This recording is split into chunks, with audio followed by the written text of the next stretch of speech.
Kai kamata tau polo kalama. O si ia be foge fana o ko ia ai ko diskuin salo te nau tau tu pe ko fa no fono fo ki nau tolu.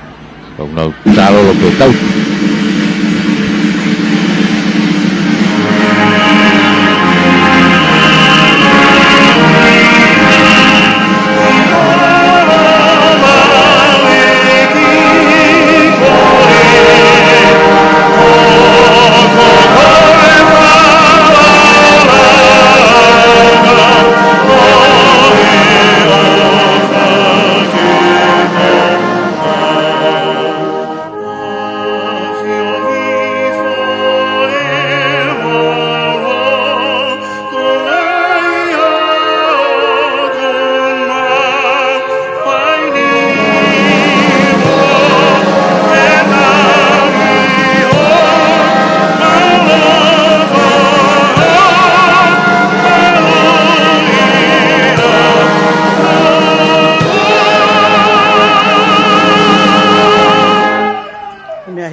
Tapu moe otua, ko e tokai maananga o kune afio i o tau loto ngā. Tapu moe na afifio, tamatu i, tupo wono, ko e hau otonga. Mo tahine kuini, na naspau, ko e maahina ia o e whakawhi au. Ku kai ato ai e whanua, i e tala tuk whakaholo, mo e tukutuku lau mea. Tap mo e kele tupu ani, pangailahi. O hapai ai ki langi ai whelaulau, whakawheta, whakahoi fua mo e tukupa, o e senituli o e kolisi kuini sa alote. Tap mo e kaha uotonga, tama pilinis kalauni mo ha maafu. Tap mo e fui lupe koula o e ono i kuonga. Tap mo e tamaiki prinsesi, kau maai, fui lupe. Tapu bea mo maafu, mo e hou eiki o e whanua. Tap ki he eiki palemia o tonga. Se o e whalealea bea mo e ka pineti, mo e kau whakafofonga whalealea hono kotoa. I acknowledge the presence of the foreign dignitaries, members of the diplomatic mission, friends from abroad who join us today. Tapu atu mo to apuaka mo lawaki, mo haamata pule. Tap mo eik Palestinio siya swe Siriana tau atay na o tonga. Kamaagoy whaifika o whakatui, mo haataula eiki. Tap makehek he kau kolis tutuku kotoa ay kolis kuin salo te. Tap mo ngahi haa kotoa whaafratapua. Ka ata ai whainga maali e koe ni, ke whakatau kei atua e polo kalama o e houa tau mawha o e hoata koe ni. Distinguished guests, ladies and gentlemen, we will be following the program provided, and shortly we will call upon the Free Wesleyan Church Superintendent Minister for the Tongatapu District, Reverend Pohahau Palu, to offer the opening prayer and blessing of the food. He kai te uto e whakaloloa, ka te tau mui pe he polo kalama kua kotofa pe te uto whakaunga atu. Ka i he houa koe ni o ko whakawhi i henia e whaiwhikau pule o sia sue Siriana tau ataina o tonga, whaiwhikau Pohahau Palu, ke ne tataki atu ai lotu kamata mo i hiki tau mawha o i hoatani.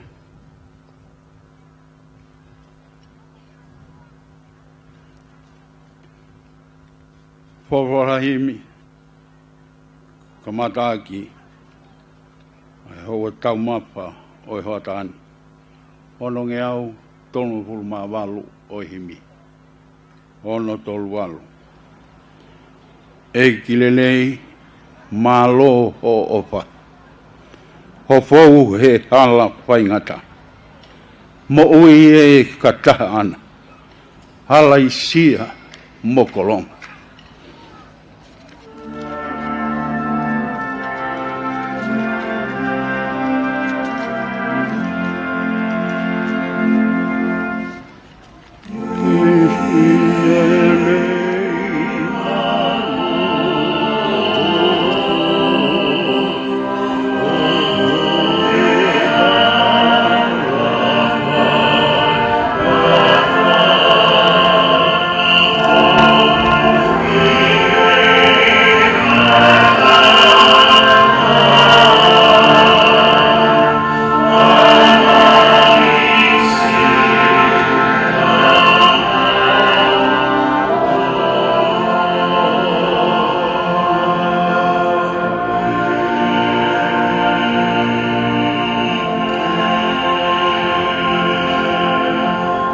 pe tau lot. E o tua mapi. Koe o tua o langina, mo mamani poki. Koe o tua beta, o i kai haua, pe tatau i he universe o kumau i hai. Koe o tua be ko i ana i pinangalo e urak pā, ke tuku ki ai e whonuani. Koe ahoe ni au i pipia mo i whapetai, ai hoi koristu tuku. Koe koristu kunsalo te. Koe haerea e na apipio, ai kātoanga tau te au, o koristu kunsalo te. Koe ahoni, ko mau i he pangai o e hau. He koe mai moa ia e wharelahi. Koe whaianga ngahi patongi o i tu i mono kakai. Koe ahoni, ko mau to e awhi mai i he kātoa ngai. Koe kere ni o tu uai, ai tūnga fuka. Ai fuka na e mo koe ki ai hau e ponua. Ke tu ai kolosi i he kere o kopangai. Pea ku kei viringia, ai fuka o kalaisi, he pangai o e hau. Pea koe tau ene te au, kei viringia pe fuka. Ai fuka, o i tā, ai tafe mea ai, koe whamohui. Koe kere eni, ai whafo o ai, ai kovina ni te ai ponua e tamatu i e tupo won. Kei whina ngaro pe, kei hoko atu pe, ai tauhi, hono kakai mhono ponua, kei otua pe atong, aki asio ho. Pea ke whai pē o taingata. E o toa, koe whei tau mawha o e hoa tāni, o hiki ea e he tāhine Princess Alai Walumata, tukwa, mo e whānau ako lolotonga. Ai kau whai ako, ngāhi mātua tauhi whānau. Ke whai aki, e mau whāpetai, Oi whamalo i he ne hokosia ai tau te au o korisi. E o tua, o ka hiki ai tau mawha e na au whiwhia. Moi whare o ha moi hopo. E iloa e paremia moi hou e ke whanua. Tarai paiste ni mo se tai lahi. Pea ki e kau koristu tuk ko toa pe i tongani mo murina. Tuku ki mau iwi ai, mau malohi ai, ke hoko atua ka e whanonga i he tau ka hoko mai mo i ka auna.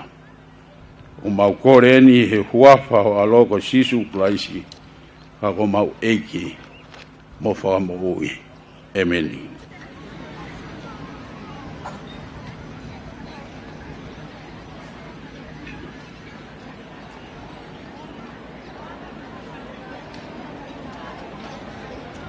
Marapito whaiwhikau, he lotu lelei, tau inase ai pia ko atai, tau mawha.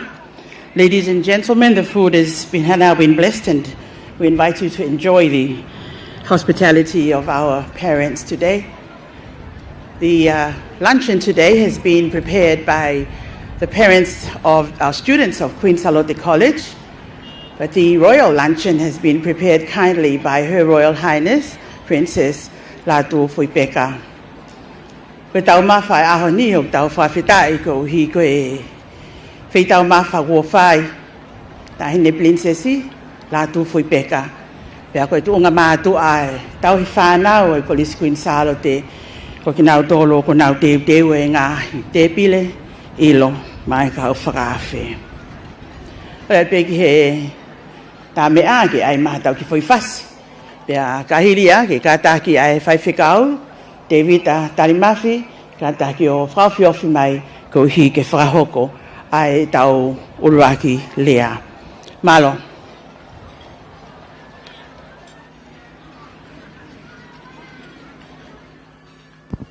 Mala e pangaia i he hoatani ka koe hoa taumafa o e Senturi hoa taumafa o e whailonga i mono katoanga i o Senturi o e korisi kokun sa lo te pia kuke i holo tonga i pe ai katoanga pe mono mawhana me hinga i tapa katoa pe o kuku whekau aki ai korisi kuku i heni kato i heni e korisi kuku pepe fogi ko glotonga whakatau atu i heni te pangai ai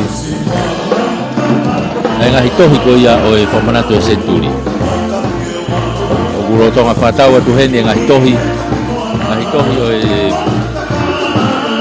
Senturi ngahi tohi o e whamanato e Senturi o glotonga whakatau atu heni i pangai i he taimini ai o ku tau kau whakataha tuai Fiusani Atiola hiri au e na koe kau tangi mo ai e koristutuku mai he komiti whakawerewela i pe i he aho e tau kau whakataha tuai whainga maari o e kātoanga o e houani ngai te pire koe hange koe na ulawe kia i ane nai ngai pare o ku whakanofu kiai ai kau whawhi pe me poke kau koristutuku i he hoa o e whatani e au ku te wakai atu ai pe mo mea mai pe ki he ngahi i te pire ai ne maa popole rei pe pe foki i he fofonga whiwhia atu ai pe kau whawhi ma kau koristutuku ko hi o e lave monu i he kātoanga o tau rorotonga whia i he rorotonga ni. O whampei au wau takirerei atu pe i he tau whamafola. O e pure ako pena e ko MC Fokia pa ko e whakatau kei. Ko e kau pehe verevela o i Foki ko e ahoine o korisi ko kuin sa alote. Ka ko ia kui he fohe i he pure ako i he kātoanga o e Senturi. Kage. Koe kātoanga ai au tau iai i he lorotongani mō mea ipe ai anga o e ātakai o e kātoanga koe whiwhia pe pea mo e mee, mo e mawawa tau te whito ke ngahi aho, lalahi o hange koe aho ni Mo tua puaka ka maala waki ko le atu ha whainga maali e ke whakahoko ai lea taitari o e hoa tau mawhai hoa tani. Whai whikau, te vita tari mawhi, ko e sea ia o e kautaha, ai mātu ape, a mo e tau hi whanau, tene whakafofonga atu, ai whatongi ani.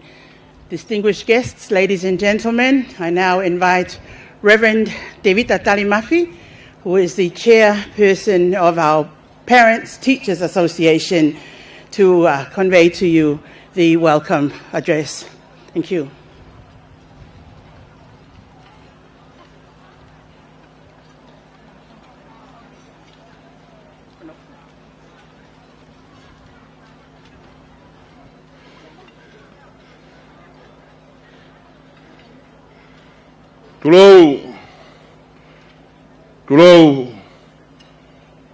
Tulou,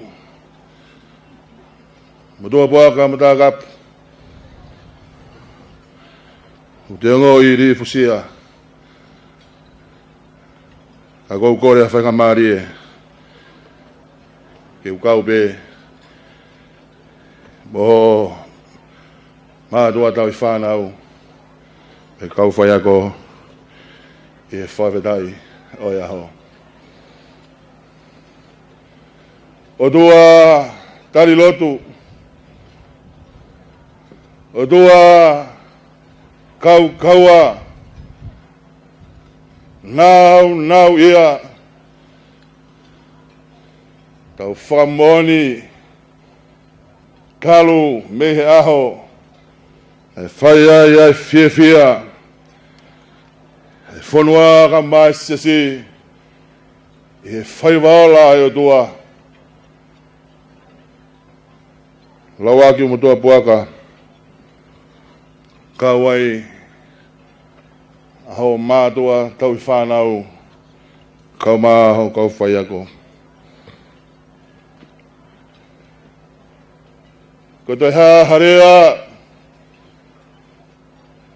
ko toi ha whakamatala,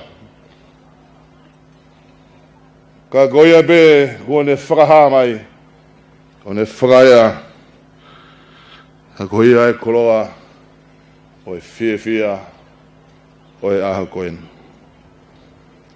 Whawedai maulau maari e ki langi tau potu, whawedai e tari lotu, whawedai ai ne kau mai, moni be ai kawenga whakonfedisi tau whanonga ia, kai mea tebu, koe te ki tau tolu ai o tua. Whakamore atu, bau we ai, hanima koe kai au, koe loto ia, hua whanu, mahua, he fia mai whawedai. Ka pau aku iai, ha whanogia koe kai kakat. Heo mātua tau he whanau ka mai kau whai aku. Au mau hu whanga i he lotu. Lotu le lei nai hau mo sisu. Ko ia, kune whai ho tau whakoloa. Senituri, koe te tau e kore si kunsalo te. O whātu, tō puaka mula wak. Whātu kei paremia, mai purianga. Tāna ki pasitene sesi ka mai kau taki lotu whakasiani ka tō be. Hoi kois tutuku. Ka mai singai whonga ka tō be kua tau kauwhata. I he aho whakakoloa koe ni. O wharahiat. Me PTA mātua tau i whanau. Ka mai tau whanau wa kololo tonga lewa he kau te tau atu.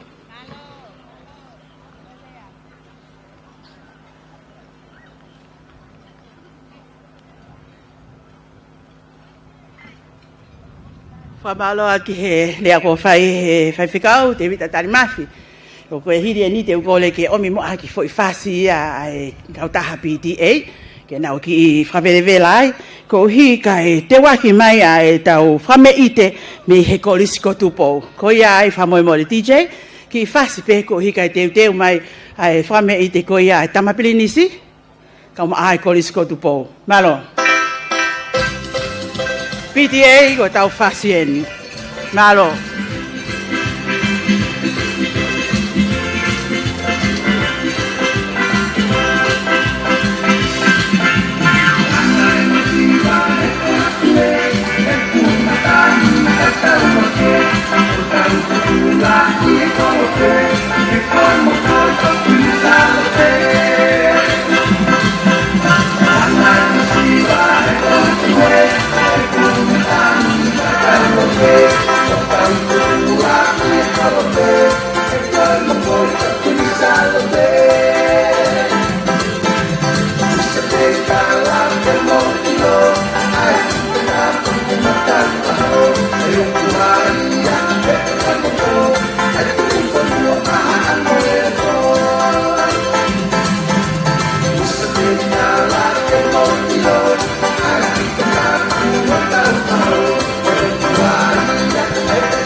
Taimini ulolo tonga fotutu he taimini ai whaiwa.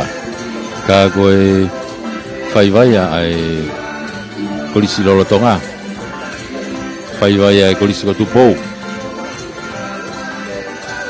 Nau kau ki he maalari. Kau ki he whame ite. Koe ahoni. Koe katoanga whoko ni, koe katoanga ai kolisi ko kunsalo te. Ka koe whainga maari e o ku monua i e lawe monua e kolisi ko tupou ko i koe maa i moa i e tama ko rins tau whahau man mataongo.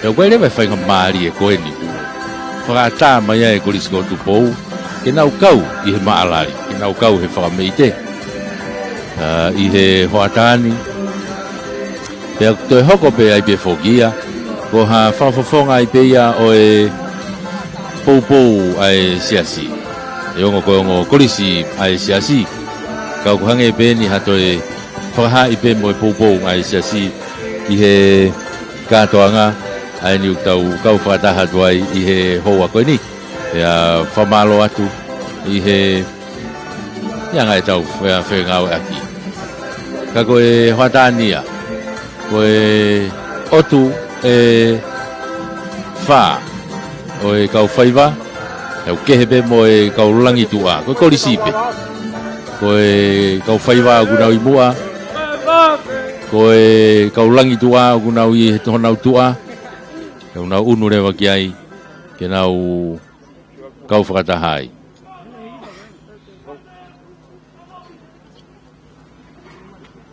mai mua whuke e tama ko prinisi tau whahau manmata o ngō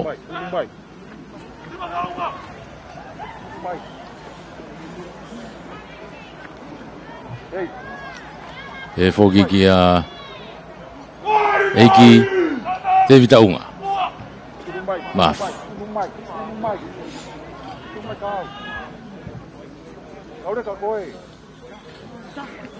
koe aku nau mau mai ki he o nau whanofo e toki mea to e tamisi me he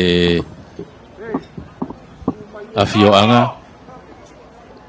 koe wahenga o e whaiva o e kolisi ko tupou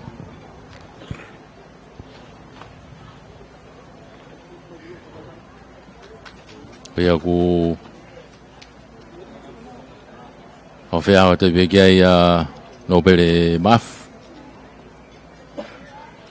I hono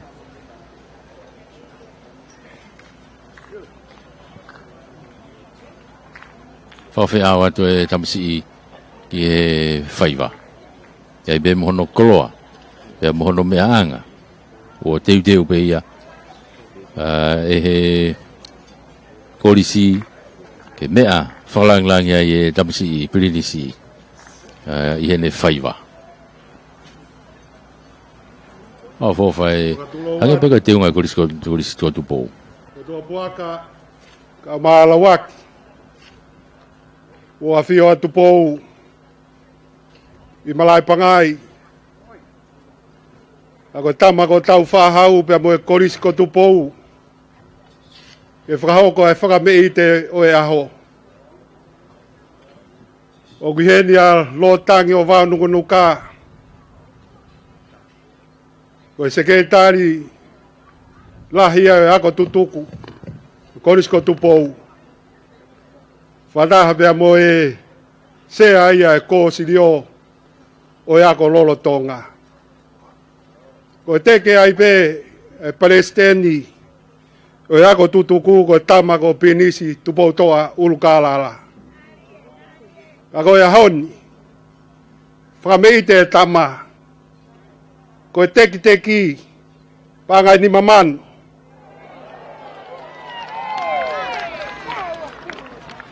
Ko e tūanga luva tuia ki he ako lolo tonga.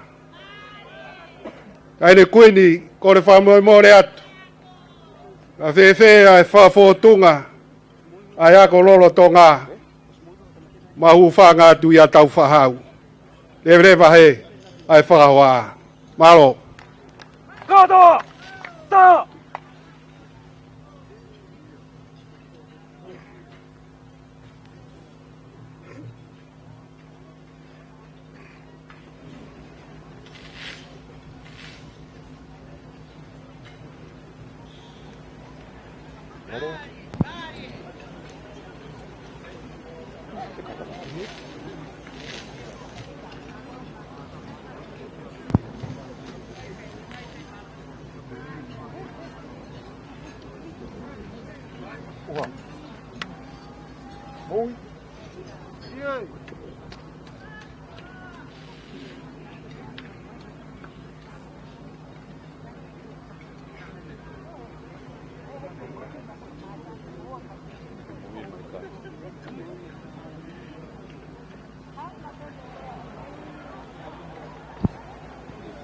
Toi peke punake.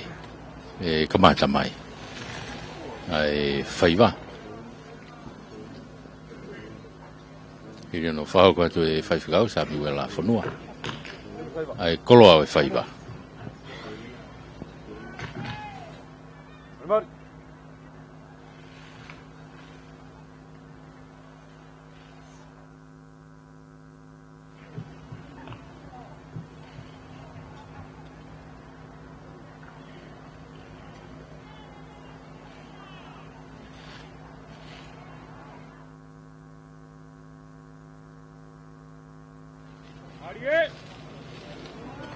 Mari.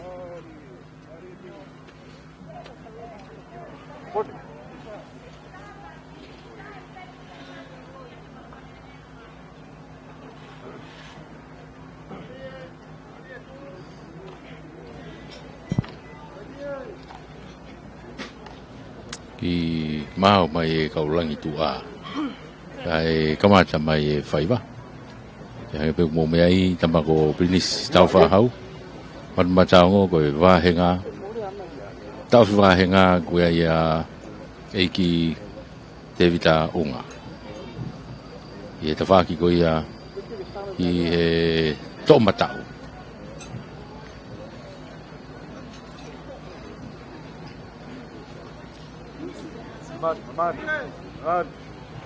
Peko whaiva ia ai korisko tupo ke maua ki miniti kai hawa ki konga fasi ai DJ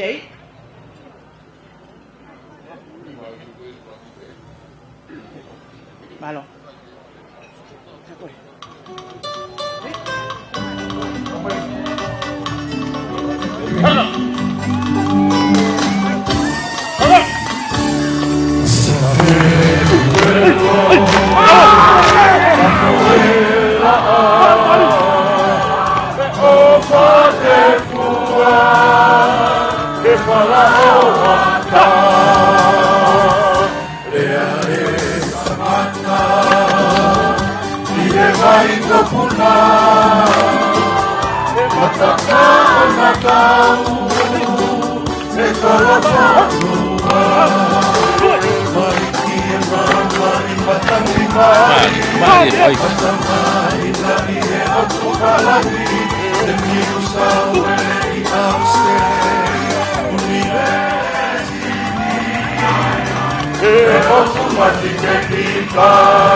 Mari e whaiva e koe tahani ngai whao koe ia ahio. Kai koe kolofonua, mai moa koe ia e tamatui koe ahoni. Kubo wono, rotonga nei mai moa koe ia i Australia. Koe kolofonua ai.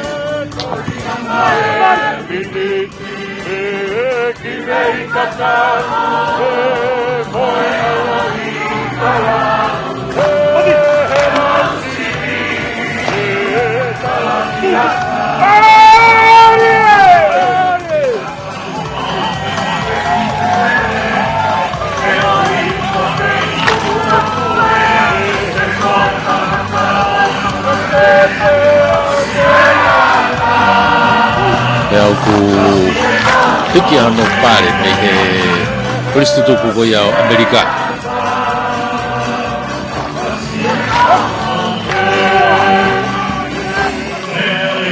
o ngari ku ata i pe fa pare o hoi fa fe ni ku nau me at dai de kuini dai de princesi la tu fui peka tu aho Koe whapare, lei pia mo ekno pere whawhanua. E ki te lupe, e whoki whare tupo wawa. Pea koe whapare ia o e hoani, ka koe whiawhia ia. Koe mawawa e aho. E koe whaiva, tau whahau i pangai.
I o kei holo I tonga pea e whakapare. Nge ko ia ai mai moa. O e whatania.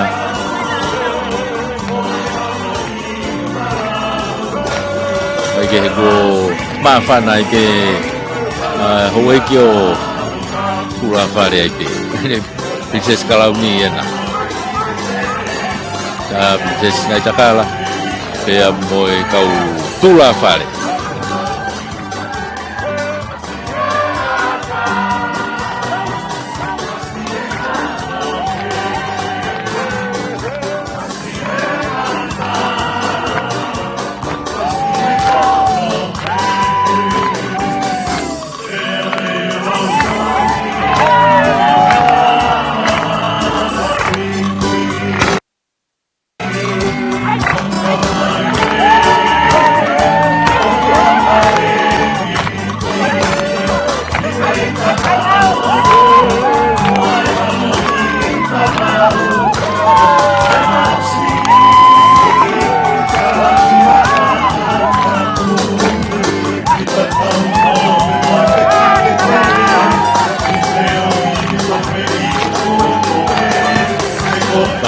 Maria Faiva sigo ekite vitauma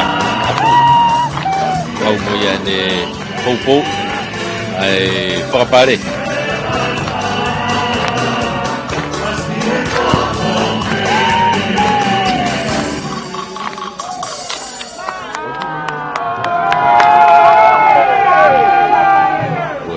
Faiva tau kau whakataha tuai he hoane, korisko tu pou ia.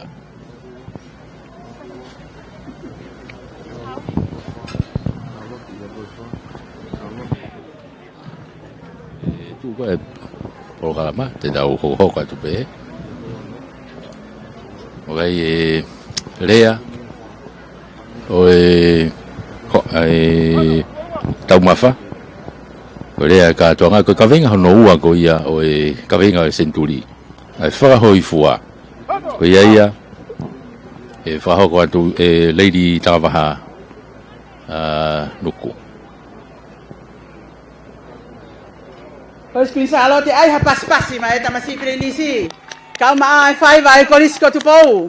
DJ Kataki. Ta ma ki fasi e korisko tu pou. Pea mo kato amai ki loto ko hiko e fia ko e nio. Wha me ite ko whai he tamasi prenisi. Wha fofonga ia. O ngā hiako kotoa e sia sue siriana tau atai na o tonga. Aia o kuna u kau whataha. I he whame ite ko ia ko whai e he tamasi prenisi. Ka maa e pule ako. Mo e whanau ako o e kolisi kotu pou. Whataha mo ia e whahoko me he Palestini ako. Ai whatekteki o kuna u whai. Ko ha scholarship I e ua, ke ako whakawhai ako, pea whoki mai, hataha I he kau ni he kau ako whakawhai ako ko ia, o ako I he kolisi kuin salo te. Ko e kakato ia o e whame ite kua whai, e he kolisi ko tupou. Kata ki DJ, ki whasi petai min, malo! Oh, oh, oh, oh!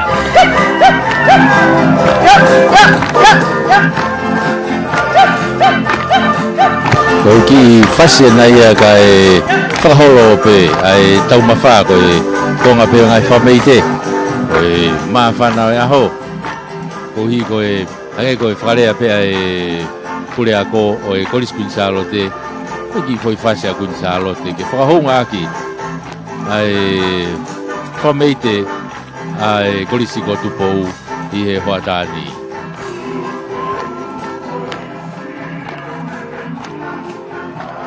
Ko ia tau loro tonga ia I he loro tonga ni ko e mawhana toi te.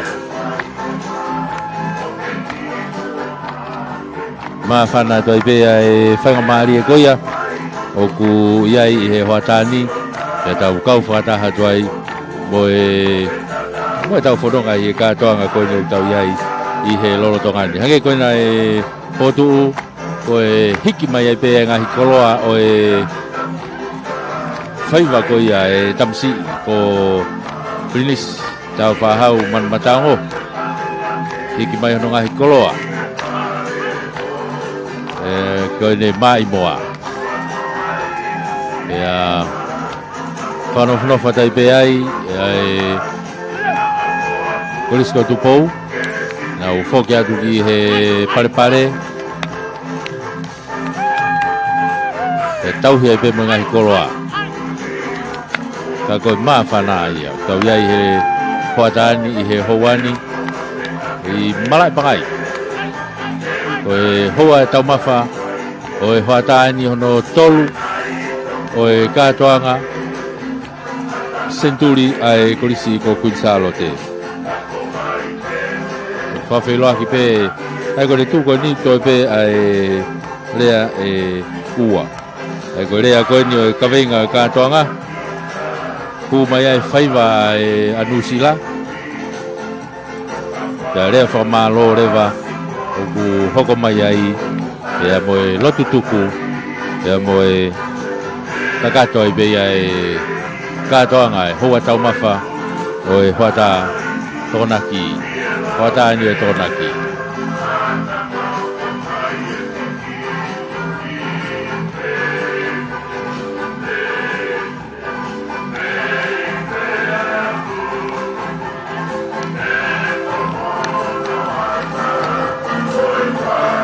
Koro tonga ni ku kai tau fe maa whana kei maa whana pe kau Kolisko tuku i he manafa o pangai ko e katoanga ko tātua ta katoanga ko ne hoko ni pe aki i waha tuai toi tau ko ne te au au ki whanau ka koe huri ia o e Kolisko Kunsalo te i he kau taure kereka i he tau whanau maha ko kaha ute nau hūpeke Kunsalo te Anga whokia e whahinga toka teri nei au e kau Kunsalo te araka i pe hūpeke Kunsalo o te hūke ha Koliske Kake toi pe tau whaiwaita hūke i whotutu pe i loto malai e ngahi sea e koe whaiwai a nusi e maa uru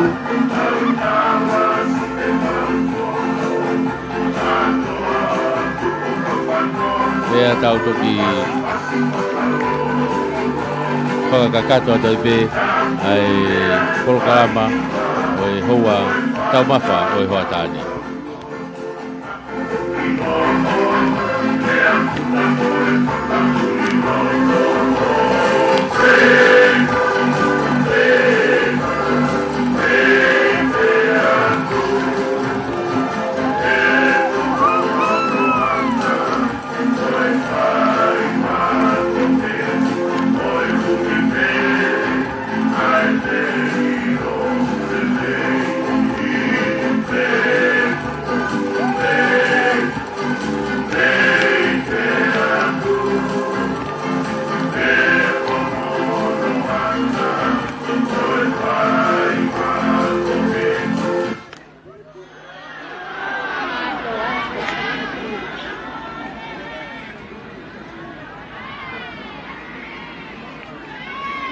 Malo atu ke whawhiawhia ko whai uhi mo takapu mo tapuaka mo lawaki ko e whainga maali e ni o ku whawhia iai ai toko ni sea e kau taha ko tutuku o e Kolisko Kunsalo te ka koe sea ia o e kau taha ko tutuku a wahe haha ke Lady Takawahanuku ke ne ka ataki o whahoko ange ai lea o e katoanga I he kawenga ko e whahoi fua.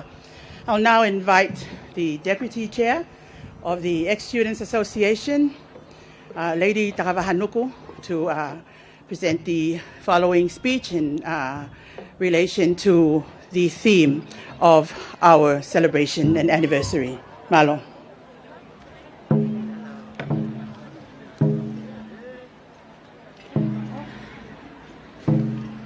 Tapuki he tolu I tahai o tua. Tamai, alo, lau mari e maoni oni. Koe tō tolu, koe tahape. Tapu atu ki he mo awhiwhi o.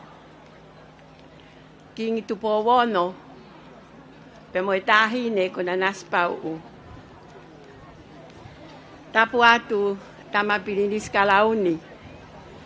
Tu pautoa ulukalala. Pehe kia prinsesi sinai takala. Tapu atu prinsesi ofeina langi fafanua. Tapu atu prinsesi latu fui peka halaival mata aho. Tapu atu ke toe ngau e fui lupe o loto palasi. Tapu atu lot maafu pehe lot tuivano lot nuku mo ho e ki o fonua.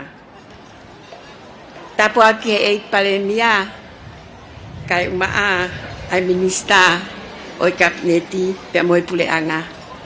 Tapu at fo ke se al fale alea kai umaa ai ho e fale alea fa fofonga. O tonga. Tapu at ke kau fa fofonga fa diplomatika o ngai pule anga muri. Motua puaka kai umaa lawaki. Patuku mua ke ukole ke uhu fangatu he. I he tala malu kotoa i fonua. Kai ata o ki fine motuani.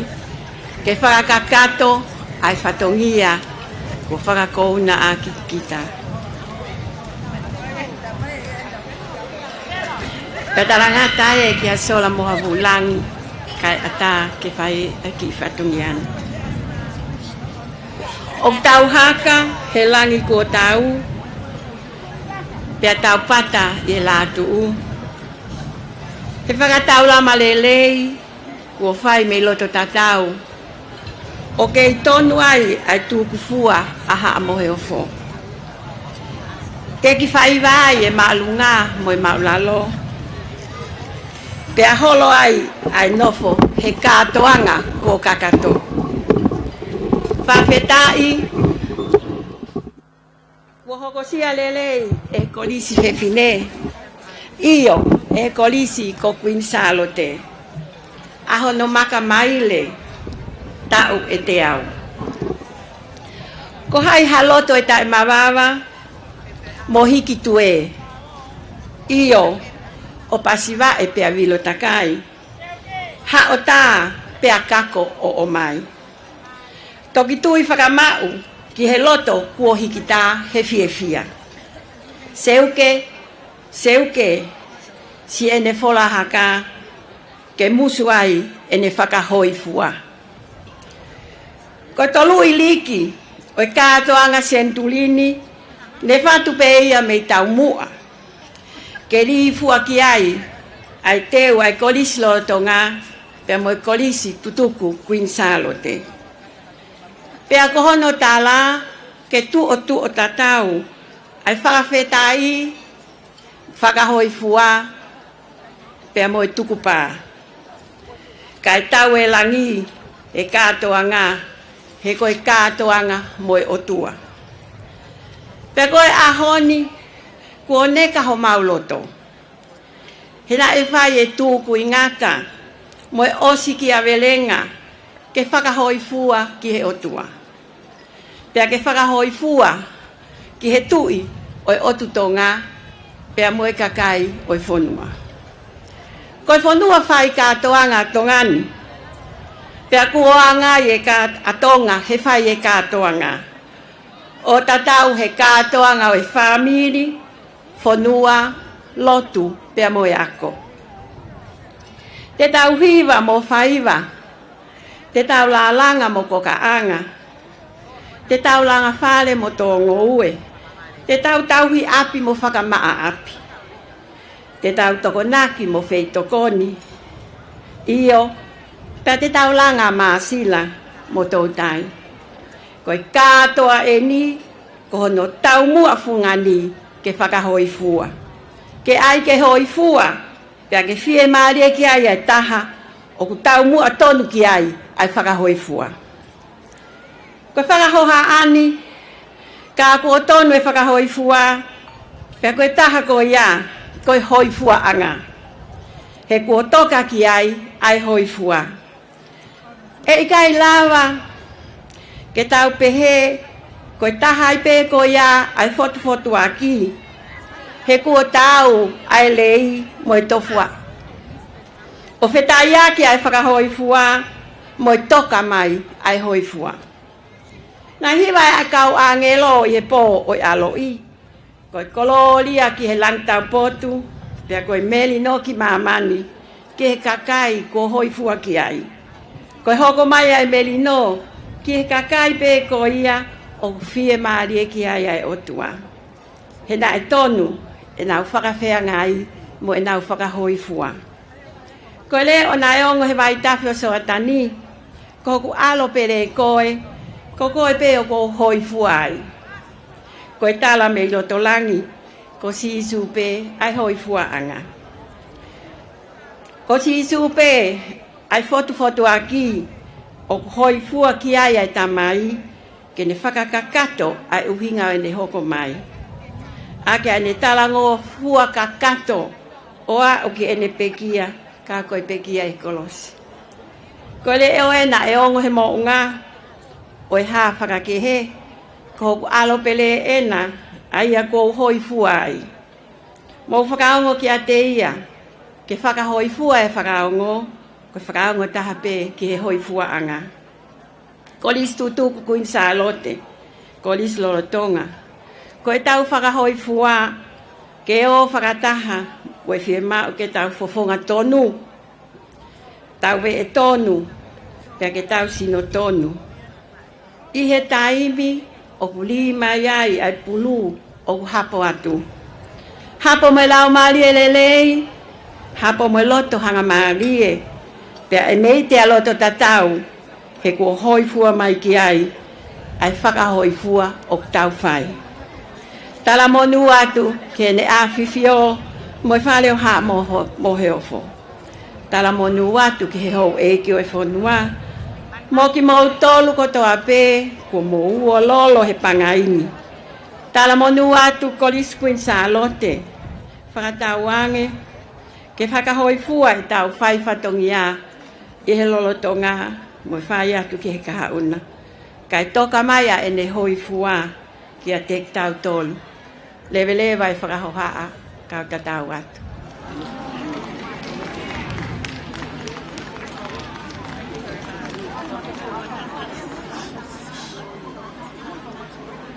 Thank you, Lady Noku, for delivering the keynote address on our theme, Living a Pleasing Life in the Sight of Our Lord.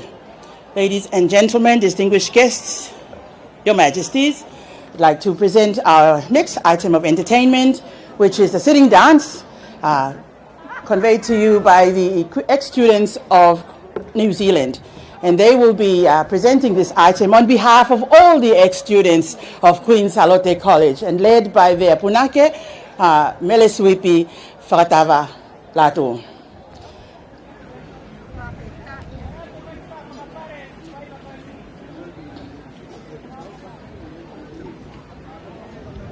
Ko tō puaka mo lawaki, koe whai wau koko, koe whai vai ai.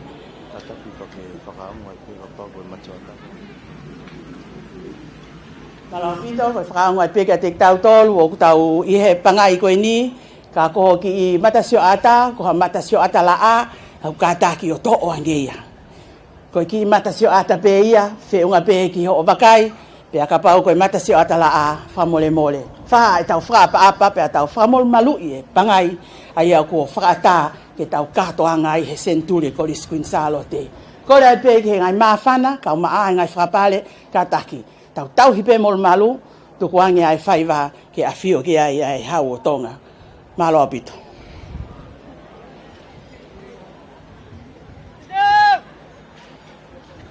Tokawa! Tafoki!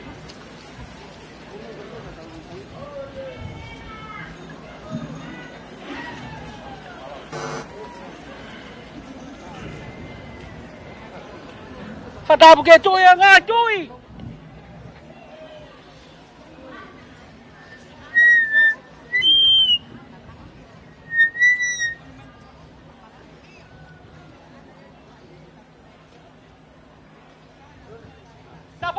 desafio. Kai hau e whanua. Ta pua tahine na nas pau tu waho. Kau maha mohofo. Tap moha telefone. Tap moha maafu. Tap moha eike o kau hala. Koe ala whaki ki hawa tonga. Kau kore atu. O ngā pāpai hau. O mai mua. Aki mai. Ema maku. E whai atu. Ai whāpotu aki. O ngā ue kua whai. Tahine kuini na naspau tuaho. Ne mafoa e ata. Oi whakamana ki ho telefono. Whako e umata. Kai a ala e o whama meri no. Toko besi au te aroa ke nau whani fumai. Ke peawa e o ngō. Ke nau kālanga mo whauhaka. E whakamei te hoi aho. Koe kilo mene. Oi mata fue o mata whare. Koe kawa na tola. Mo whawhi hawaki. Koe pare o ki whamei teni. E ko hoki whine eiki. Ngā ua pēke. Ko ka kala tau moi pulau. Ko ne whateki teki. Ai whaiva ho mai mō mei nusi la. Aki ai pānga e takiru tonga. Ko e honi tahine. Ko loto ai whamiri. E me hema kuristu tuku. Ko i kala te o te oa. Ma ruma atu ke feituna. Hoi aki moi ho mai moa. Hoi mau kuna muia. Ke kei tō roe whare tu pau mo hama heopo. Ke pāna ngā lua tai. Ke wharapapa. Ke opa te amalatu. Te mele mai o hapa o haka te tawa.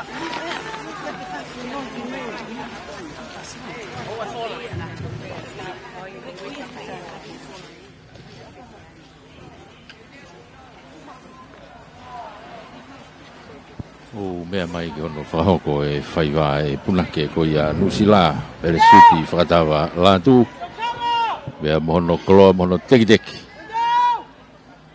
toke tā mele ana tau moi wholau ta kilu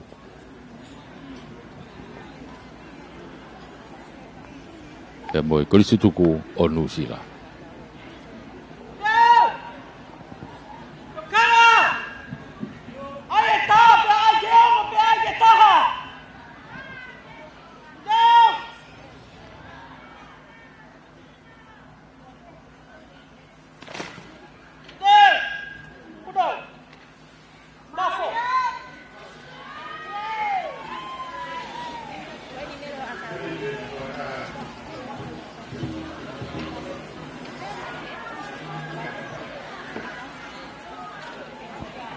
koe mā ulu ulu. Ta koe nā koe wāhenga ape ko tue tā hele ana tau moe whalau. Pea moe korisi tuku o nusila. Koe ia im tau kau whatai. Koe mā ulu ulu. O tu ulanki ua tolu. Pea whā mei he langi tu au nau tuu ki o lunga.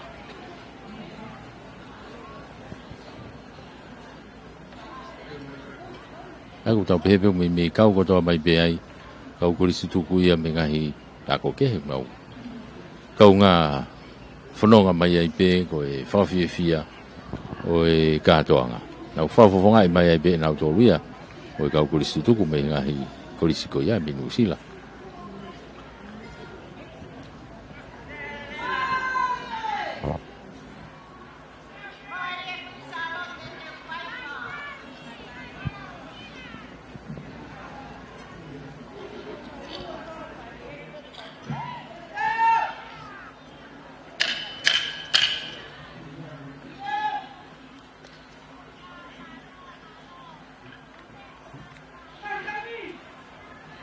Yeah.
hoko atu pe ai ngahi whamei de koi a Nusila.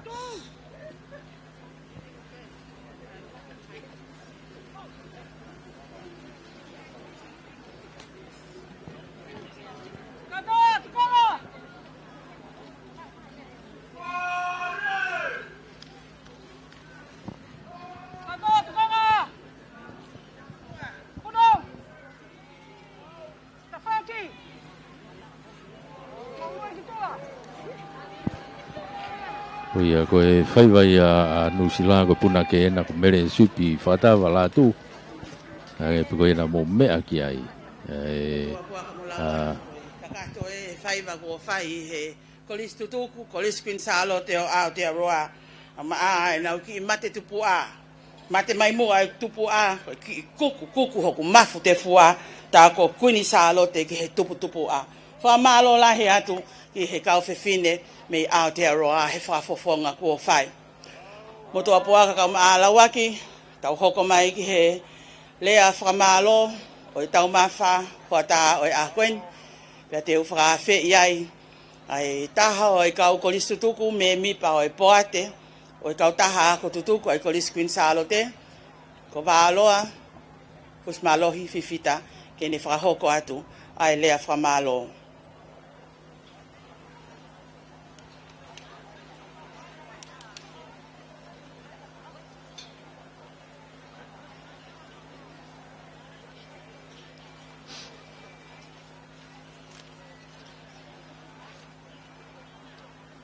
Whakawhetai kia Sihova, he oku lele ia, he oku tolonga o ta ngata e ne aro o wha. Whakatapu atu ki ho awhio, ta mako tui tupo wono, koe tui o tonga. Whakatapu atu ki he tahine kuini, o e talo ni, kuina naspau. Motu apuaka mo lawaki.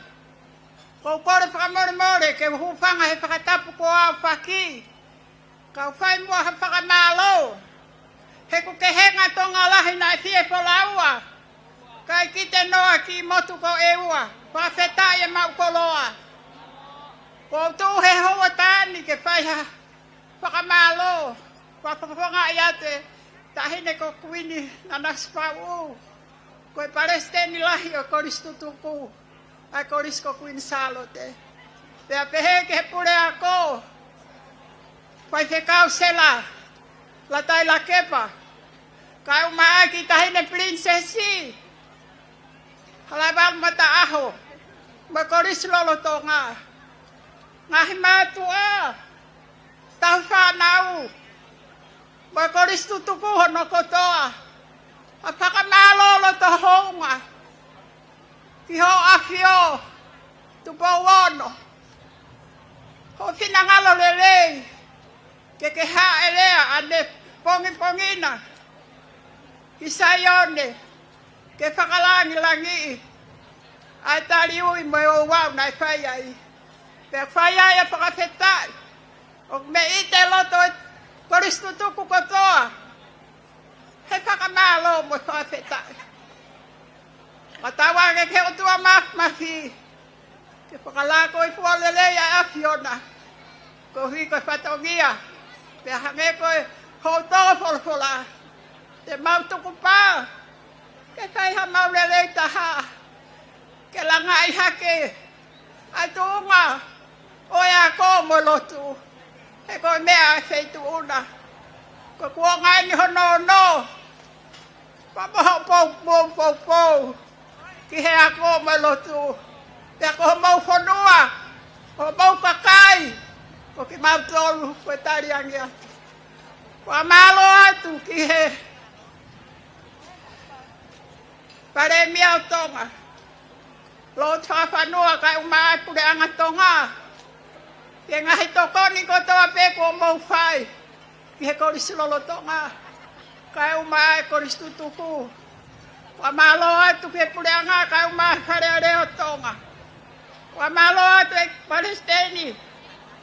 Wa whekau te vita kolo ia havea. Ka uma sekeritari moha whakaolunga tonga. Malo o mau lotu. Malo mo po. Malo mo tokoni. Wa ai. Fia.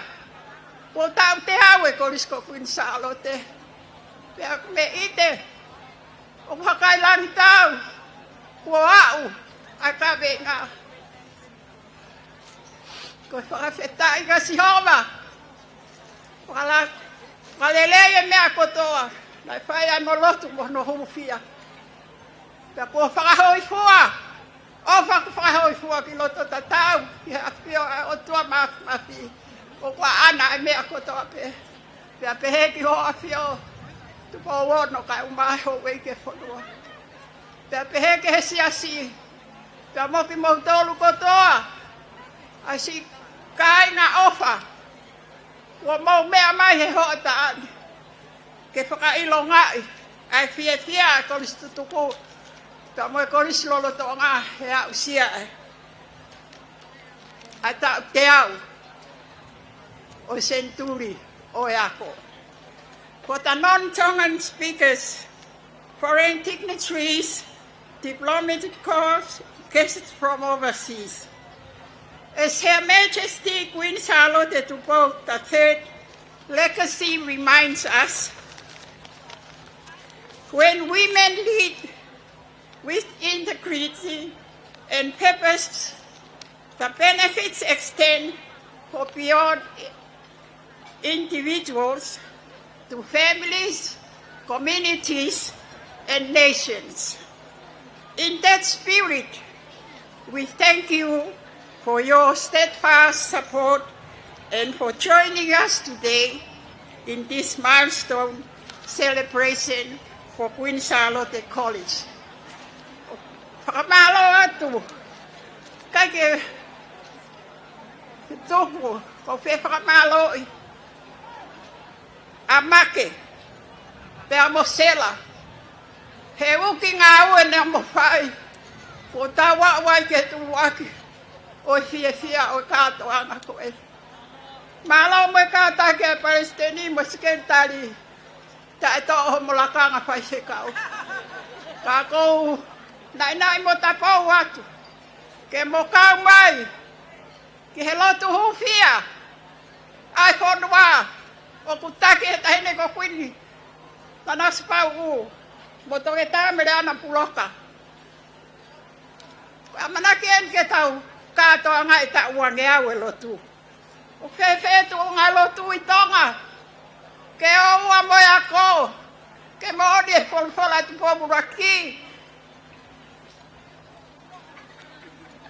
Masiva, a poto e kakai. Ka koe lotu pe, moe ako o tene lava, ke o hake aki. Ko hata tuku pā ke whai, kai ke takau mai ke hufia, ke mo ui ma oni, ai kakai o tonga. Ko e hui ko mabe toi ha ere mai a e ko si sukarai si. Ko tau ma te watu, tau āmoreo, te kai ke tau ilo hoa, e hoko mai a e ki. Ko tau os ma te te tau ngā aue, ko ta whonua. Ko hea mea te tawhai, ke kakato ai ka venga o Senturi. Ke whai a whakawhetai ka sihoba, pea whai ke whakahoi fua, pea ko haha tatuku pā ke whai. Ke langa i hake ake a whonua, ki hatu unga, e toi maolungani, ke hoko e tau teu whaka. Whamanatu e tau mua, uange au e lo tui tonga. Ku iai hatu unga lelei ko tau iai. Ko e whakaamu ia, ke tau anko toa ki he bani. Pea ko e whakawheta ia mo e whakamalo. Whakamalo lahi atu ke tek mo tolu ko toa. Ko mo mea mai he hoa taani. Pea ko tala mo nuat, ofa ke mo. Mau hatoe ngawe, ai katoa ngai he ponu he sia. Pea mo ofa, mo e tatake a sisukalaisi. Levele mai whakahohaa kau tatau atu.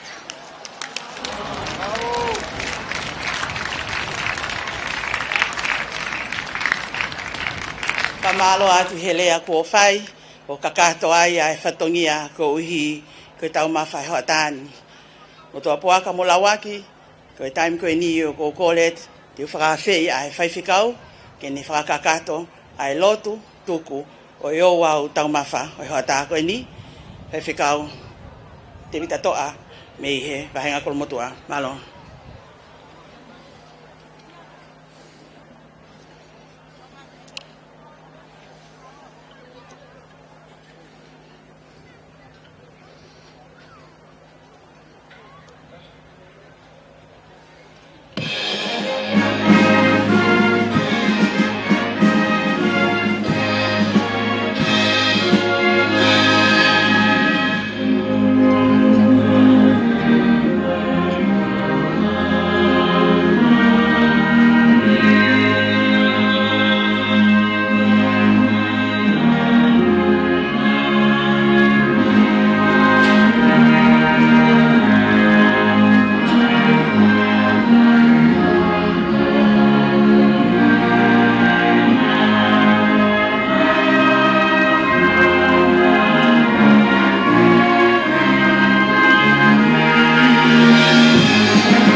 Koe mea te pue, ko ia te ki tau tolu ai o tua.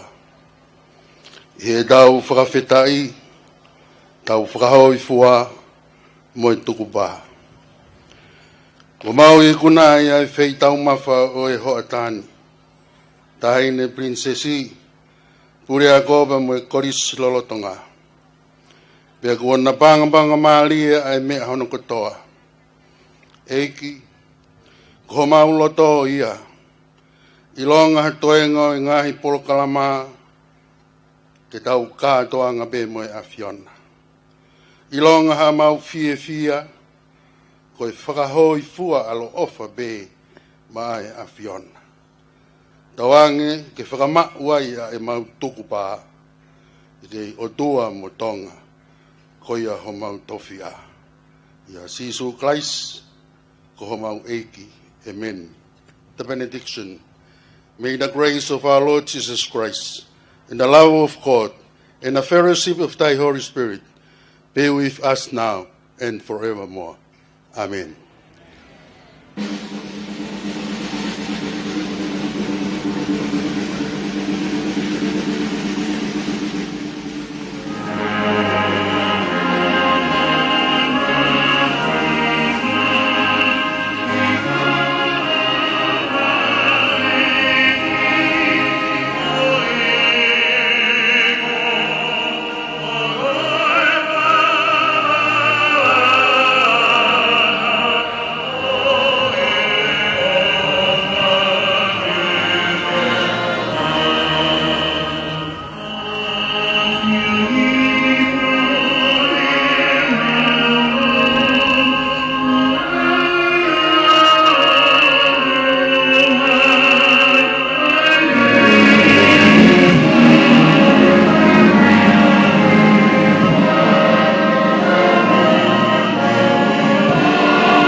Koe lava ka katoia o e katoanga o e hoa taumawha o e hoa tā o e tokonaki koe ni. Aho hono tolu o e katoanga e senturi kua tau whia. Pea kua i kunaia.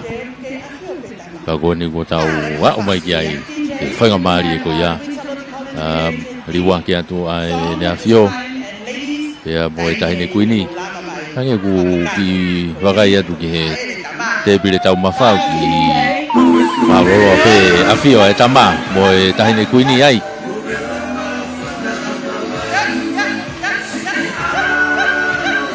i he te pire o e tau mawha koe ni koe kei moko i pe finangalo e le afio koe katoanga fia koe ni ai kolisi ko kuinsalo te koe riwa ki atu ai haere e na afifio ke inkubo wono e foki e taine kuini nana spau e amo e tama pirinisi ko pirinisi tau whahau man mataongo ka koe haere lalope haere lalope hange pe koe na haere mai pehe ai haere atu riwaki ki palasi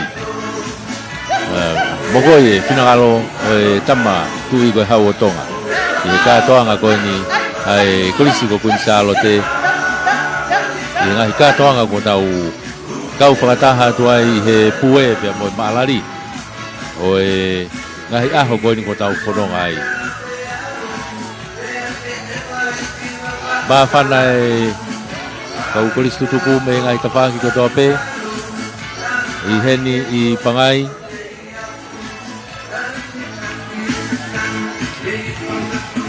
kakoia koko e angai e tau kau whakataha i he katoanga ko ia e houa ko ni o e kakato ia o e polokalama mo e katoanga e houa tau mawha o e aho tona ki e ni utau iai polokalama ko ia o e aho ni ai ko e fiafi ko e hoa tani ai pe fai e ko polokalama ko eva pasi pe e kolis tutuku e ngahi pasi e pakingi pe hei wafuna pe e ia e whainga maari e ke kau kolis tutuku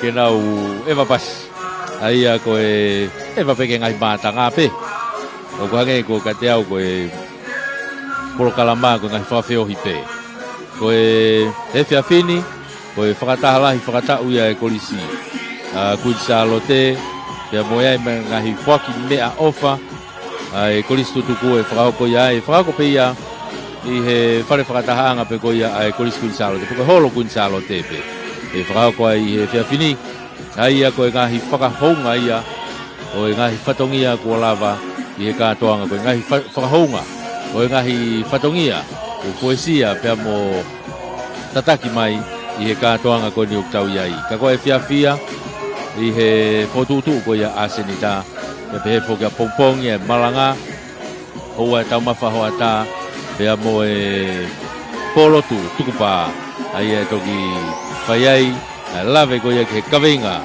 hono tolu ai tukupa i he fiafia a pongpongi ka ko e kakato ia o e polokalama e ahoni o mea peke ai i hanga mawhana ko tau kau whataha mo ia i ngahi kātoa ngani whamaloa ki ngai kupu whakawaki ko tope ai whetokoniaki mo whipopo waki i ono whamafola o e tau kātoa nga koe ni utau iai i he hoa koe ni ia tau kau whakataha tuai i he hoa tau mawha o tau whia i he hoa tāni eke koe kakato ia tau whamafola whakataha mo e radio mo e televisione tonga broadcasting tau pe radio mo tau live streaming tau ngau e whakataha i he kātonga ta kuo i kunai aho e mohono whatongia ta tau hangat i he toenga e polokalama i a whewhiawhia pe whokia pongpongina i he anga e tau whanonga koe kau whaiwhatongia mei pangai he hoatani he tau mawha he tau whaitana ia whiria paea ko Aripateki Sina Junior ko Wepirea Junior pe whongi ki he tau mix ko Tupourea ko ata ko na mo mea mai ki ai ko Tupourea na ni hangao whiri ngahi atarerei ko na ke tau mata i he tau ongo ia mesa ke whahamo ki oa ko tau rana ko ia saya lolohea usaya skini Kai pe foki kia lisa te tohi pe mo fatale vutu ifua. Ko whenga o akia ko tau ia I he lolo tongani. Te ka pauna e tō mui mai ngai nau nau ki heni. Ko e kaurana ia. Whamalo atu. I he tau whenga o aki. Ko e kakato ia whai whatongia. Tatau atu ai pe mei pangai. Katoa ngai whatani kwao meri e lau manu. Bo mea.